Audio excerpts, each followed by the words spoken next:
समाधान समाधान समाधान। नमस्कार, आदाब, सत श्री अकाल मित्रों, स्वागत है आप सभी का समाधान कार्यक्रम में। लगातार संबंधों पे हमारी चर्चा हो रही है कि परमात्मा हमारी माता, पिता, बंधु, सखा सब कुछ हैं और वो अपना सब कुछ हमें देना चाहते हैं, हमारी मदद करना चाहते हैं, लेकिन शायद वो हम अनुभव नहीं कर पा रहे हैं, रिसीव नहीं कर पा रहे हैं उनकी मदद को। शायद इसलिए क्योंकि हम कहीं और एंगेज्ड हैं या फिर शायद इसलिए कि हमने अपने आप को बहुत ठूस-ठूस के भर लिया है पुरानी दुनिया की बातों से। इसीलिए स्वच्छता की कल बात हो रही थी कि हम अंदर सफाई करें, तब जाके शायद हम रिसीव कर पाएँगे, ग्रहण कर पाएँगे। इसी के संदर्भ में एक बहुत सुंदर बोध कथा है कि एक संत जी भिक्षा लेने के लिए गए, एक मकान के सामने खड़े हो गए और कहा भिक्षाम देहि। घर की स्वामिनी बाहर आईं और उन्होंने भिक्षा दी। भिक्षा देने के पश्चात उन्होंने कहा कि महाराज कुछ उपदेश दीजिए। तो संत ने कहा कि मैं कल आपको उपदेश दूंगा। दूसरे दिन पुनः चूंकि संत आने वाले थे भिक्षा लेने के लिए, तो महिला ने बहुत अच्छी खीर बनाई उनके लिए। दूसरे दिन फिर से संत आए और भिक्षाम देहि कहा। महिला कटोरा ली और उसमें खीर डाला और फिर भिक्षा देने के लिए बाहर आई। जैसे उन्होंने उनके कमंडल में खीर डालना चाहा, देखा कि कमंडल में तो कचरा भरा हुआ है, गोबर लगा हुआ है। उन्होंने कहा कि महाराज अपना कमंडल मुझे दीजिए, पहले मैं इसे स्वच्छ कर देती हूँ, उसके पश्चात इसमें मैं खीर डालूँगी। संत ने कहा कि नहीं, तुम इसी में डाल दो खीर। गृहस्वामिनी ने कहा कि यदि मैं खीर इसमें डाल दूँगी तब तो ये पूरा खीर ही खराब हो जाएगा, आप खा भी नहीं पाएँगे। तो संत जी मुस्कुराए और उन्होंने कहा कि जैसे इस पात्र में गोबर है, कचरा है और इसमें तुम खीर डाल दोगी, तो ये भी अशुद्ध हो जाएगा और ये खाने योग्य नहीं होगा। वैसे ही जब तक तुम्हारे अंदर कुछ कचरा है, गंदगी है, मैल है, उसमें यदि मैं उपदेश का अमृत भी डालूँगा, तो शायद वो कार्य नहीं करेगा। इसीलिए पहले अपने अंदर की सफाई करो। जब अंदर स्वच्छ हो जाएगा, तब तुम्हें जो उपदेश दिया जाएगा, उसे तुम ग्रहण कर पाओगे।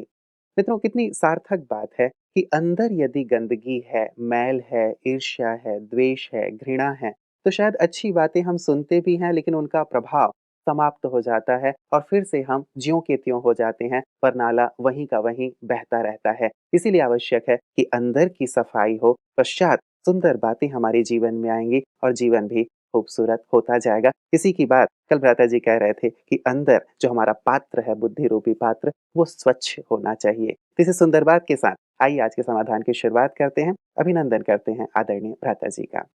भ्राता जी बहुत-बहुत स्वागत और अभिनंदन है। Thank you. इस बोध कथा के साथ-साथ मैं एक प्रश्न जोड़ना चाहूँगा। सफाई कर लें, पश्चात सुने उपदेश या सुनते जाएँ, पश्चात सफाई होती जाएगी? देखिए, पहले उपदेश सुनना होता है, क्योंकि ये उपदेश दिया जाएगा कि सफाई कैसे करें। उपदेश माने ट्रेनिंग दी जाएगी कि अंदर में क्या रखें और क्या निकाल दें। मान लो किसी के मन में उसने 2-4 लोगों के लिए वैर भाव रखा हुआ है। अभी उसे भी आभास होता है कि मेरे मन में वैर भाव है जो मुझे अशांत कर रहा है, लेकिन वो कैसे निकाले ये उसे आता नहीं। इसके लिए कुछ शिक्षाओं की जरूरत होती है। इसलिए शिक्षाएं लेते चलें, सफाई करते चलें और जो जो सफाई होती जाएगी शिक्षाएं धारण होती जाएंगी।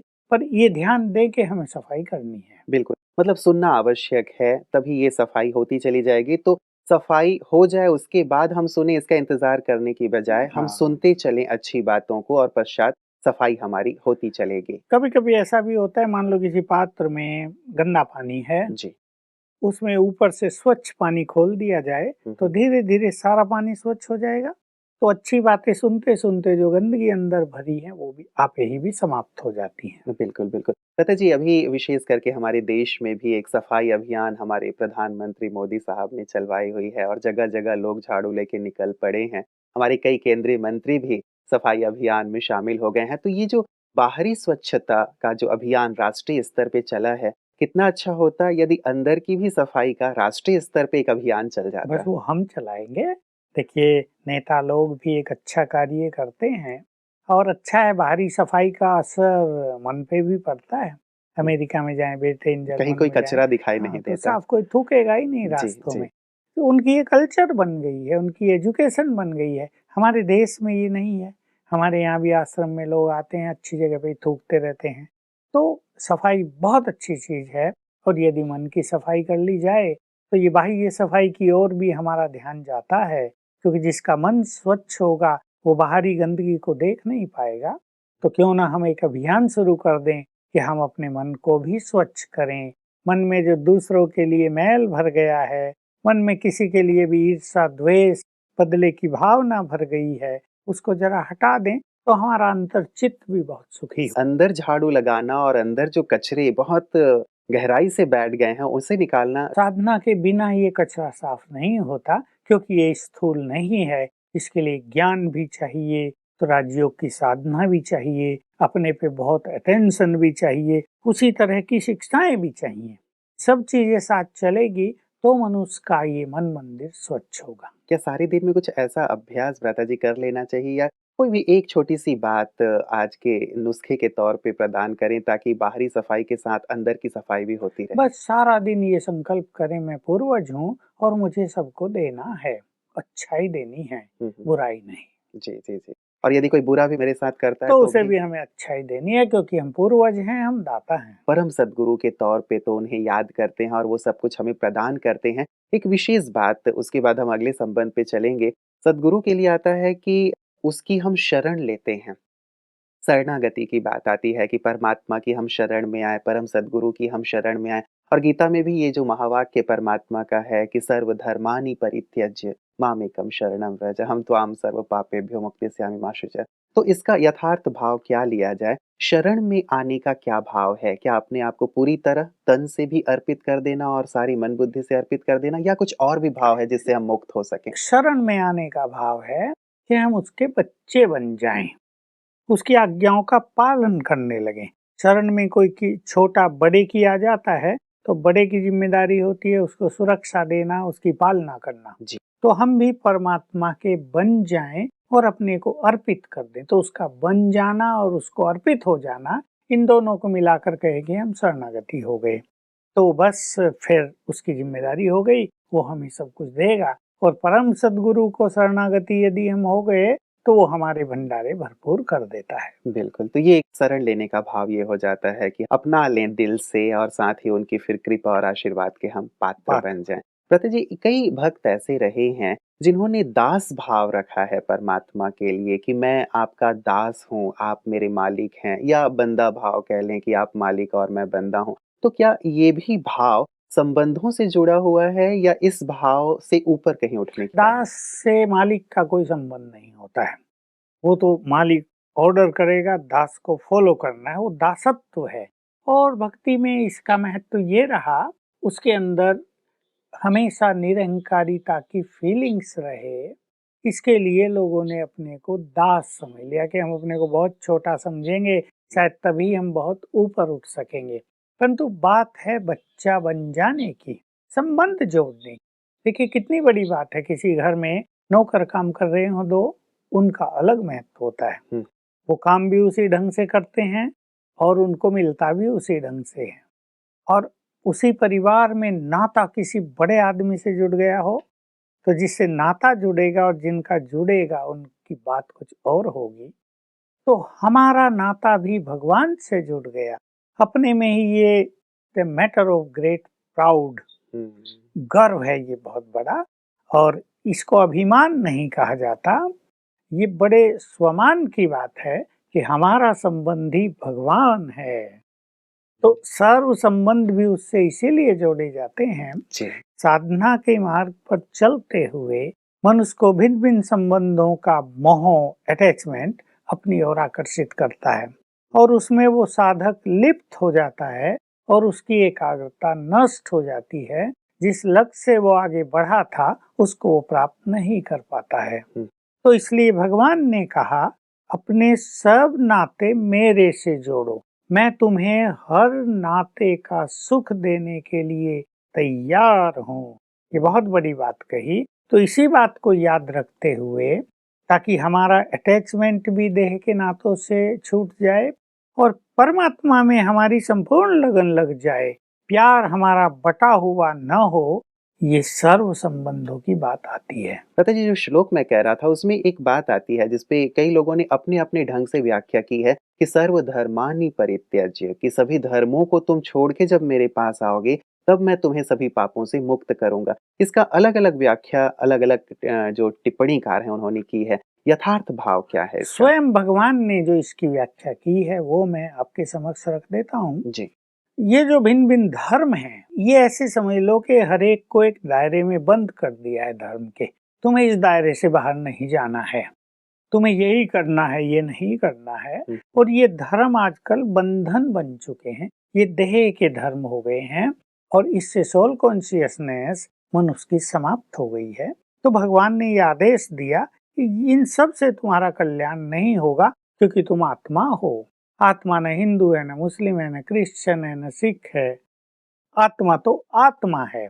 तो जब हम आत्मा हो जाते हैं, यानी सोल कॉन्शियसनेस में आ जाते हैं, तब ये बंधनों की दीवारें टूट जाती हैं और तभी हमारा परमात्मा से सच्चा मिलन होता है, तभी उसमें हमें परम आनंद की अनुभूति होती है।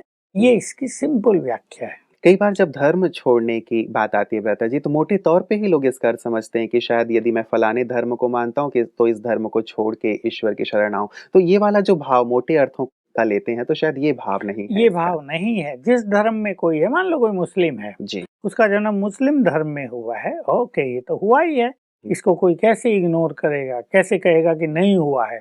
अब वो देहभान को भूलकर मैं तो रूह हूँ, फिर रूहानी बाप के पास आए तो उसको दिव्य अनुभूति होगी। धर्म में तो वो अपने में ही रहे, लेकिन वो हुआ देह का धर्म, वो रूह के रूहानी धर्म में स्थित हो जाए तो ये बहुत ऊंची बात हो जाएगी। बिल्कुल। और ये सभी पापों से मुक्त कर देने वाली जो बात है भ्राता जी, क्या केवल उनकी शरण में आ जाने से ही हमें सभी पापों से मुक्ति मिल जाती है, या उनकी शरण में आके भी कुछ पुरुषार्थ करना शरण में पड़ता है? उनकी आगे तो जो वो कहें वो हमें करना होता है।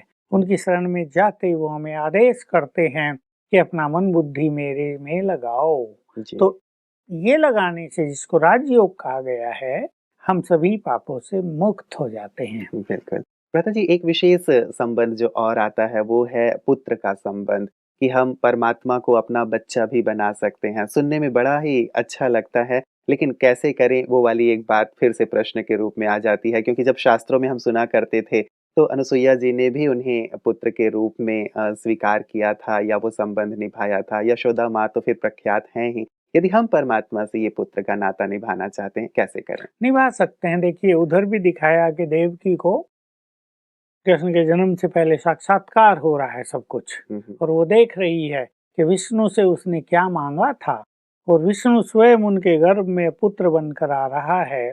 इस बात से वो आनंदित है, लेकिन वो भुला देता है उनको कि भूल जाएं, ताकि ये मुझे पुत्र का स्नेह दे सकें। फिर दिखाया यशोदा को भी, जब वो मिट्टी खा रहा था, का मुंह खोलो तो देखा उसके मुंह में तो तीनों लोक का गोला घूम रहा है।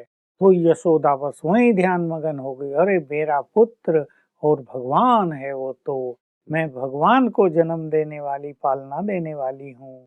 तो वास्तव में मेरे पास हंसी की बात है, माताएं आती हैं कई, हमको बच्चा नहीं है। मैं कहता हूँ कि भगवान तुम्हारा बच्चा बनने के लिए तैयार है। अब तक तो देहधारी बच्चे तुमने पैदा किए, उनकी तुम माँ बनी, भगवान की माँ बन के देखो जरा।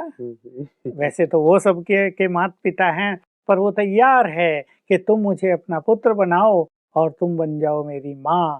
तो माताएं खुश हो जाती हैं। बना ले हम भगवान को अपना बच्चा और अपने वो कर्तव्य निभाएं जो एक माँ अपने बच्चे के लिए निभाती है, तो ये वही बच्चा होगा जो हमारी सद्गति करेगा। जैसे हिंदू धर्म में तो मान्यता है ना कि पुत्र न हो तो अग्नि कौन देगा अंत में, चिता को, और जब अग्नि देने वाला नहीं होगा तो उससे उसकी सद्गति नहीं होगी। और अग्नि के बाद भी कई क्रियाकांड ऐसे हैं जो पुत्र ही करता है। अभी जिनको पुत्र नहीं है, क्या उनकी सद्गति नहीं होती? और कईयों के पुत्र ऐसे हैं जो देते ही नहीं अग्नि, जो पीछे काम ही नहीं करते, वो कहते बूढ़ा बन गया तो मर गया, ठीक है हम मुक्त हुए उससे, पुत्रियां अग्नि देती हैं। तो वास्तव में भगवान को यदि हम बच्चा बना लें तो वो हमारी सद्गति कर देता है। वो यहाँ भी हमें काम आएगा, यहाँ भी हमारी सेवा करेगा, मृत्यु के समय भी हमें पलकों पर बैठा कर ऊपर ले जाएगा और मृत्यु के बाद दे देगा सद्गति। तो तीनों काल सुंदर हो जाएंगे। जी भ्राता जी, ये सुनने में बड़ा अच्छा लगता है कि परमात्मा ही हमें पुत्र के रूप में प्राप्त हो और ये सारी जो क्रिया जो एक पुत्र करता है वो परमात्मा करें। लेकिन ये कैसे संभव हो? क्योंकि जैसे हम लगातार बात कर रहे हैं कि स्थूल में कोई होता है तो बड़ा सहज हो जाता है, हमने उसे नहलाया, धुलाया, खिलाया, पिलाया तो वो एक पुत्र की फीलिंग आएगी, गोद में ले लिया, हम उसे घुमाने ले जा रहे हैं। परमात्मा के साथ ये सब कैसे किया जाए? श्री कृष्ण के रूप में भी कई अच्छे भक्तों ने बाल रूप में उसको अपना बच्चा बनाया। ऐसे थोड़े से उदाहरण हैं कि वो पहले उसको खिलाते थे, उसको अपने पास सुलाते थे, उसे बच्चे जैसा ही प्यार करते थे, जैसे माँ बच्चे से बात करती है वो उससे वैसे ही बात करते थे। परमात्मा ब्रह्मा के रूप में हमें ये अनुभूति देता है, तो ब्रह्मा के सूक्ष्म रूप में हम उसे बच्चा बना के गोद में ले लें, उसे वैसा ही प्यार करें, गले लगा लें, उसको पास सुलाएं, उसको खिलाएं पिलाएं, उससे बात करें, तो यहाँ से शुरुआत हो जाएगी सुंदर अनुभवों की।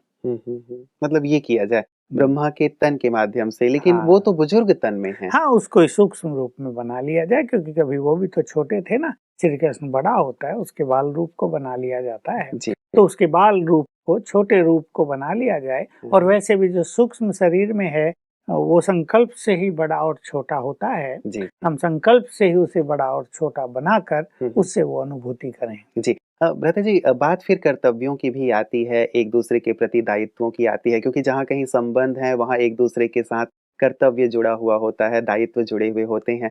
तो पुत्र के संबंध से फिर हमारा क्या दायित्व बन जाता है ताकि हमारा ये संबंध और प्रगाढ़ हो, गहराई तक हमारे अंदर समाए? असली बात यही है, एक जगह का मैं अनुभव सुनाऊं। माताओं का बहुत अच्छा प्रोग्राम था, 1000 माताएं थी।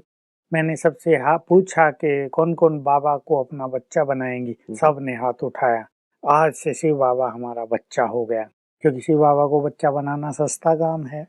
तो ठीक है, बना दिया। हमने कुछ क्लास भी कराई। अगले दिन माताएं फिर आई। मैंने पूछा शिव बाबा किस किस का बच्चा? सबने हाथ उठाया। फिर मैंने पूछा रात को अपने बच्चे को भोजन किस किस ने खिलाया था? अब माताएं कोई मुझे देखे, कोई अपनी पड़ोसियों को देखे कि अरे हमें तो पता ही नहीं था कि बच्चे को भोजन भी खिलाना है क्या। मैं कहा बच्चा सारी रात माँ माँ करते बेचारा रोता रहा होगा, कहेगा अच्छी मम्मी मिली, ये तो आप खा गई, मुझे भूखा ही छोड़ दिया, सारी रात रुला दिया उसने। वो प्यार कैसे करेगा आपको, अपनी माँ कैसे मानेगा? तो मुख्य बात यही है कि हमें कर्तव्य पालन भी करना होता है। और हमारे यहाँ भी कुछ माताएं हैं जिन्होंने बाबा को अपना बच्चा बनाया है, तो वो उनके लिए वस्त्र भी बनवाती हैं, वो उन्हें रोज भोग भी खिलाती हैं, वो उन्हें अपने साथ सुलाती हैं, उसी तरह प्यार करती हैं और उसी तरह का नाता रखती हैं। बहुत अच्छा ये अनुभव होता है सब जगह, लेकिन इसमें चाहिए संपूर्ण भावना और विश्वास। इनके साथ ही शायद वो अनुभूति का भाव आ पाएगा। जैसे आपने भोजन की बात कही, तब तो जैसे एक छोटा बच्चा लगातार अपनी माँ के साथ ही चिपका रहता है, जुड़ा रहता है, और माँ भी भले कहीं पे भी हो बार-बार जाती रहती हैं, देखती रहती हैं कि बच्चा ठीक-ठाक तो है, सोया है या खेल रहा है। तो शायद इसी प्रकार से सारे दिन इस भाव को बनाए रखने की आवश्यकता होगी। क्या इसमें मेहनत है भ्राता जी, या थोड़ी-सी अटेंशन की बात है? ये बहुत सरल है और ये निरंतर योग युक्त होने का सबसे सुंदर तरीका है। जैसे आपने कहा बच्चा तो माँ के साथ चिपका ही रहेगा। माँ भी जब तक उसे 10-20 बार न देख ले, माँ को भी तृप्ति नहीं होगी। चाहे वो काम में बिजी हो फिर उसे देखेगी, सो भी रहा हो फिर भी जाके उसे देखेगी, उसका चेहरा देख के वो तृप्त होती है। बाबा को सच्चे मन से प्यार से यदि हम बच्चा बना लें और उसके साथ ऐसा ही व्यवहार करने लगे, तो हम निरंतर योग युक्त बन जाएंगे। और ये अनुभव हो जाएगा, जब उसे बुलाया वो हमारे सामने है। वो आज्ञाकारी बच्चा भी है, हम उसके आज्ञाकारी बच्चे बने या ना बने, पर जब उसको बच्चा बनाते हैं तो बहुत आज्ञाकारी होता है और पूरा नाता निभाता है। बिल्कुल। भ्राता जी, कई ऐसी माताएं हैं जिनके फोन कॉल या ईमेल हमारे पास लगातार आते रहे हैं, जिनकी संतान नहीं है। आपने जिक्र तो किया है, फिर मैं थोड़ा-सा चाहूँगा इस पे विस्तार। तो एक माँ के मन में हमेशा रहता ही है कि एक बच्चा तो मेरा होना ही चाहिए, जिसके साथ मैं खेलूँ, या जो भी एक जो मातृत्व भाव है उसका, वो अतृप्त रह जाता है। तो क्या ऐसी जो माताएँ जिनकी संतान नहीं है, सचमुच परमात्मा को इस रूप में स्वीकार कर सकती हैं, वो सब चीज़ें हो पाएँगी? देखिए बात बहुत सूक्ष्म है, क्योंकि माता बच्चे चाहती है और बिना बच्चे के उसका आंगन भी सूना सूना रहता है। और जब वो दूसरों के बच्चों को देखती है तो उसे अपने जीवन में एक अभाव महसूस होता है। कुछ ऐसा लगता है मैंने क्या ऐसे पाप कर लिए जो मैं निसंतान रह गई। कई माताएं ऐसे पाप करती भी हैं, मैं सुना भी सकता हूँ, पर अब मैं ये सुनाऊंगा कि भगवान को अपना बच्चा बनाना है और उस बच्चे की फीलिंग्स से प्राप्त होना है, ताकि बच्चे न होने की जो कमी है वो खले नहीं, वो पूर्ण हो जाए और माँ का जो मातृत्व है वो पूरी तरह तृप्त हो जाए। तो पहले ऐसी माताओं को सोल कॉन्शियस होने का अच्छा अभ्यास करना चाहिए, ताकि बॉडी कॉन्शियसनेस उनका धीरे धीरे ढीला होता जाए और फिर वो उसको बच्चे रूप में सामने देखें, स्वीकार करें, गोद में ले लें। जैसे किसी दूसरे के बच्चे को एडॉप्ट कर लिया जाता है ना, जो निसंतान माताएं होती हैं दूसरों के बच्चों को एडॉप्ट कर लेते हैं वो माता पिता, तो भगवान को बच्चे रूप में देखकर एडॉप्ट कर लें कि आज से तुम हमारे बच्चे, और बिल्कुल उससे वैसा ही व्यवहार करें जैसा एक बच्चे से किया जाता है।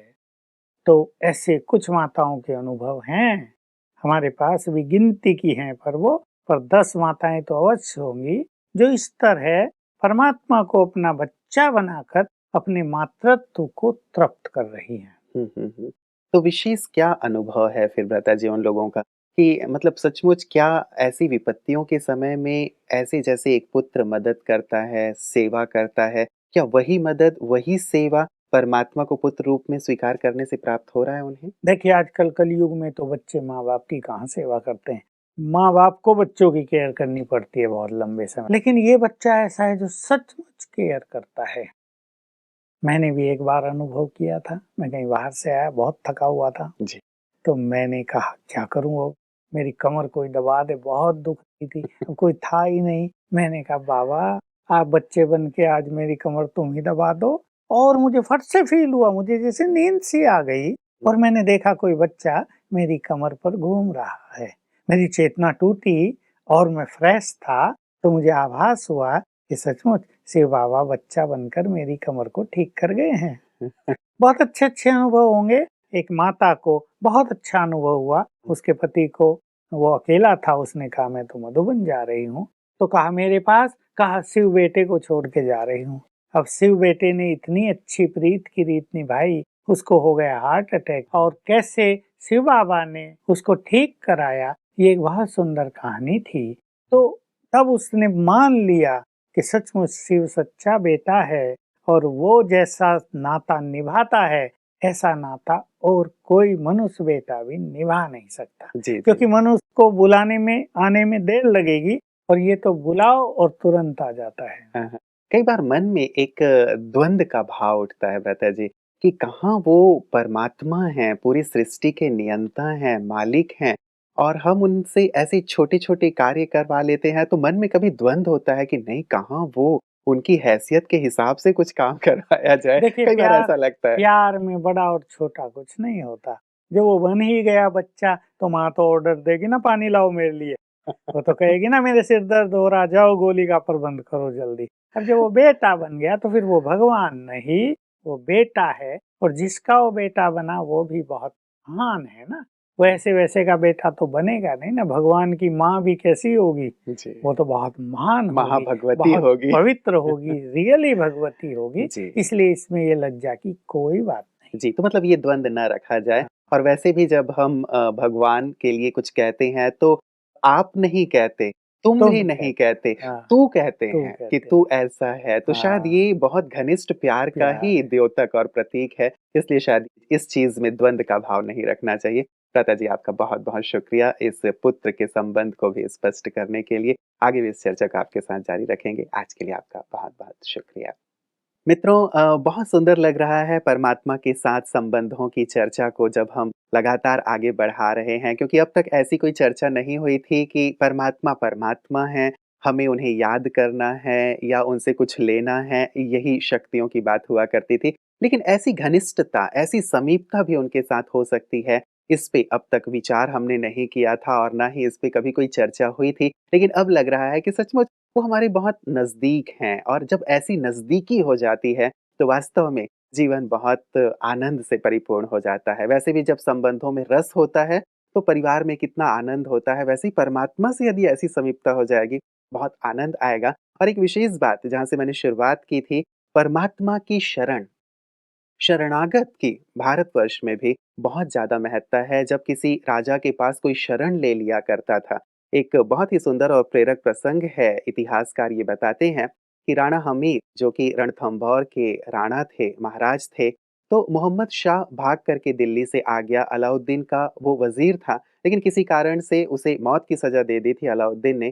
अब मोहम्मद शाह अपनी प्राणों की रक्षा के लिए भागा, रणथंभौर आ गया। राणा हमीर ने उसे शरण दी। अब अलाउद्दीन को जब पता चला, उसने कहा कि वो भागा हुआ है, उसे मेरे हवाले करो, नहीं तो मैं रणथंभौर पे आक्रमण कर दूँगा। लेकिन हमारा इतिहास बड़ा ही गौरवमय रहा है, बहुत श्रेष्ठ रहा है। राणा हमीर ने कहा कि शरणागत की रक्षा करना ये हमारा धर्म है और किसी भी कीमत पे हम इसे वापस नहीं करेंगे। अलाउद्दीन पूरी ही सेना लेकर के आ गए और पूरे ही किले को घेर लिया। मास बीत गए, 2 मास बीत गए, अब अंदर का रसद समाप्त हो गया था। अब मोहम्मद शाह ने कहा कि राणा जी, मेरे कारण आपको बहुत तकलीफ़ हो रही है, मैं चला जाता हूँ, आप मुझे सौंप दीजिए। लेकिन राणा हमीर ने कहा कि नहीं, शरणागत की रक्षा करना हमारा धर्म है, इसीलिए भले ही हमारे प्राण चले जाएँ, लेकिन हम आपको शत्रु को नहीं सौंपेंगे। फाइनली सभी पूरे ही जितने भी राजपूत राजा थे और साथ ही उनके सैनिक थे, उन्होंने केसरिया वस्त्र धारण किया और किले से बाहर निकले और मरते हुए सभी को उन्होंने मारा भी, मरे भी, लेकिन शरणागत की रक्षा अवश्य उन्होंने की। तो इतिहास में भी, हमारी यहाँ की संस्कृति में भी शरणागत की रक्षा करना एक धर्म माना गया है। सोचें, यदि हमने ईश्वर की शरण ले ली, तो वो हमारी कितनी रक्षा करेंगे और हमारे जीवन में किसी भी प्रकार का कोई अभाव नहीं रहने देंगे। इसीलिए मन से, बुद्धि से हम उनकी शरण में आएँ और सर्व संबंधों का आनंद लेते हुए जीवन को संपूर्णता से जिएँ। बने रहिएगा समाधान कार्यक्रम में, इस चर्चा को कल आगे भी जारी रखेंगे। नमस्कार।